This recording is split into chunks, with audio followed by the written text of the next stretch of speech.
Alors, les fake news ont-elles changé le métier de journaliste? Disons que les fake news, on en parle énormément aujourd'hui, mais elles ont toujours existé. On a toujours essayé de décrédibiliser, par exemple, ses adversaires en politique à coup de fausses informations. Par exemple, au XVIe siècle, en Italie, lors de l'élection du pape, il y avait comme ça des fake news qui étaient affichées sur la place publique à Rome pour décrédibiliser les candidats.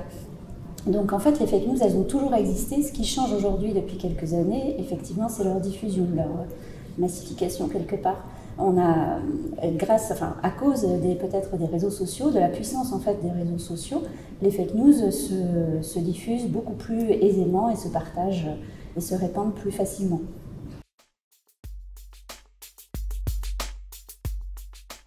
Oui, aujourd'hui en fait dans les rédactions on a des services qui sont dédiés au fact-checking, à la vérification d'informations et par rapport à une forme de défiance en fait que manifestent les Français par rapport à l'information, les journalistes ont pour devoir, ou en tout cas dans leur mission aussi, d'informer sur la façon dont ils fabriquent l'information, sur aussi les coulisses voilà, de la fabrication de cette information, sur leur façon de travailler.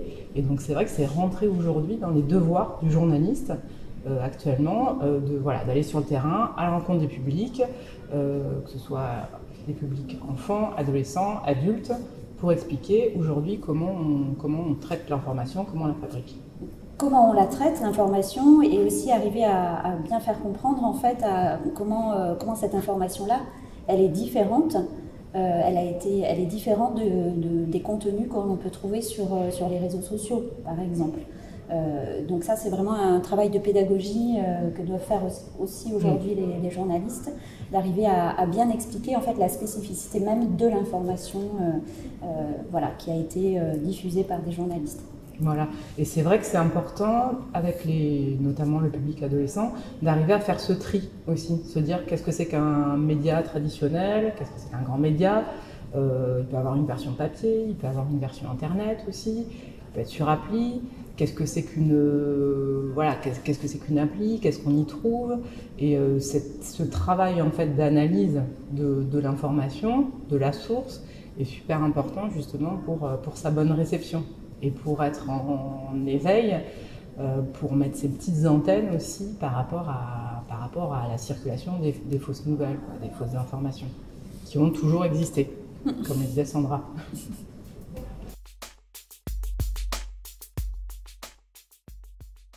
Alors, oui, c'est prioritaire. C'est prioritaire auprès des jeunes générations, mais c'est aussi prioritaire, enfin ce travail-là est aussi prioritaire auprès de toutes les générations parce que c'est un peu un préjugé qu'on a en général de penser que c'est que les jeunes générations, que les jeunes sont les plus friands de fake news. Or, c'est faux en fait, hein, quand on regarde les différentes enquêtes qui ont été menées à ce sujet, ou quand on rencontre aussi, quand on confronte aussi tout simplement notre expérience personnelle, on se rend compte aussi que les fake news, c'est aussi un problème à tout âge.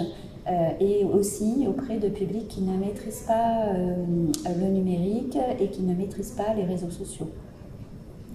Avec ces différents publics, les jeunes et les moins jeunes, ce qui est intéressant, c'est de rentrer un petit peu dans le détail et puis d'analyser un petit peu plus en profondeur ce qu'est une fake news en fait, parce qu'il y a différentes natures de fake news aussi. Il y a des informations qui sont des informations erronées, qui n'ont pas été, on va dire, émises dans le but de manipuler, de nuire, parce que ça peut être une information qui a été mal contextualisée, qui a été mal rapportée aussi, et malheureusement ça peut arriver aussi dans le travail journalistique, à distinguer d'une volonté aussi de manipuler, de produire une information dans le but en fait de manipuler derrière, ou pour des raisons idéologiques, pour des raisons politiques, pour différentes raisons. Et ça c'est un travail qu'on arrive à faire en finesse justement avec différents publics.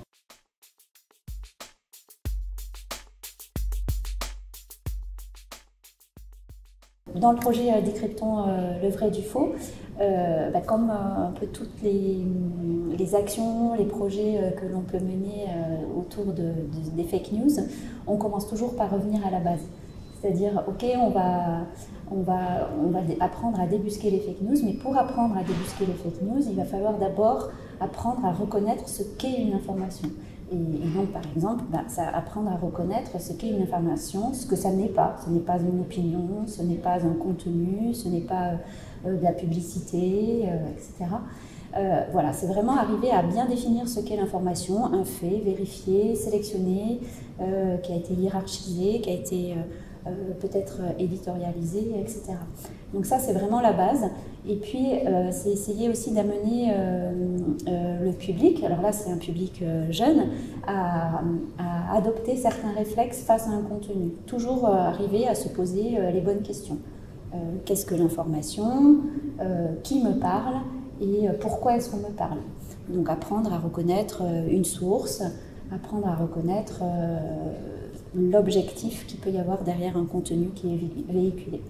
Et donc dans le projet du vrai du faux, on place les adolescents en situation d'apprentis journalistes, où justement on leur demande de faire un petit podcast, une petite chronique sur le modèle de l'émission du vrai du faux de France Info.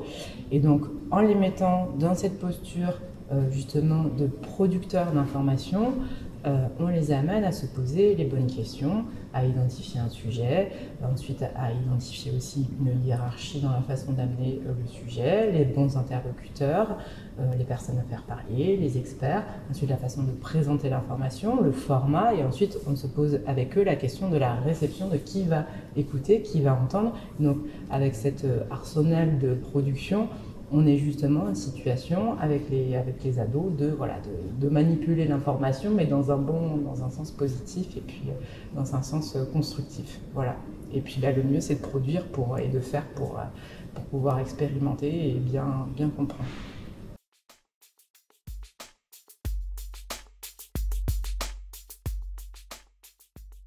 Avec Sandra, on est issus de la presse jeunesse. Chacune dans des domaines. Voilà, c'est le prolongement. On a travaillé toutes les deux sur des journaux d'actu pour les jeunes, donc à partir de 8-10 ans.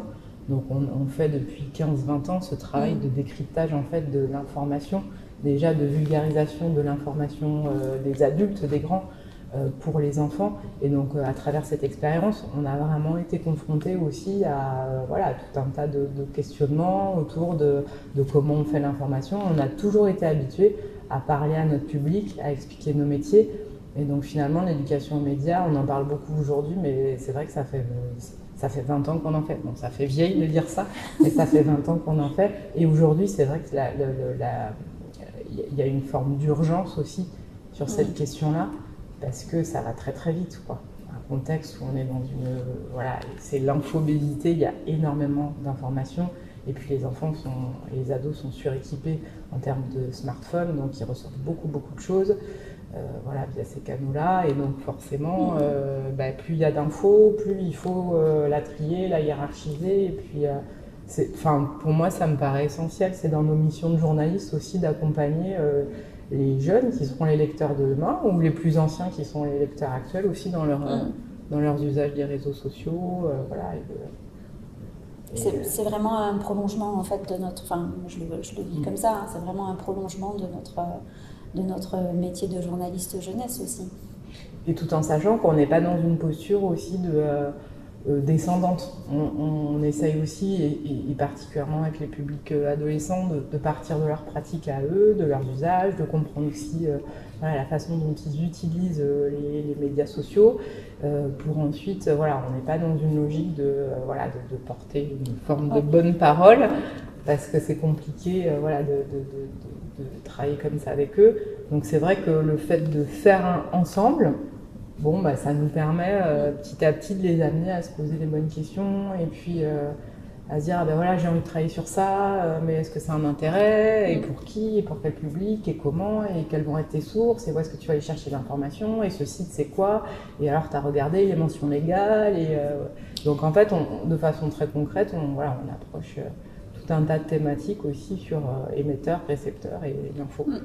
Parce qu'ils sont assez demandeurs, en fait, les ados, d'explications, de comprendre vraiment le fonctionnement de tous ces outils qu'ils utilisent au quotidien. Et quand on leur donne un peu des clés comme ça pour apprendre à bien maîtriser l'outil et à pas en être vraiment le maître et non pas l'esclave, et ben ça, voilà, c'est une petite ficelle qui fonctionne bien quand même.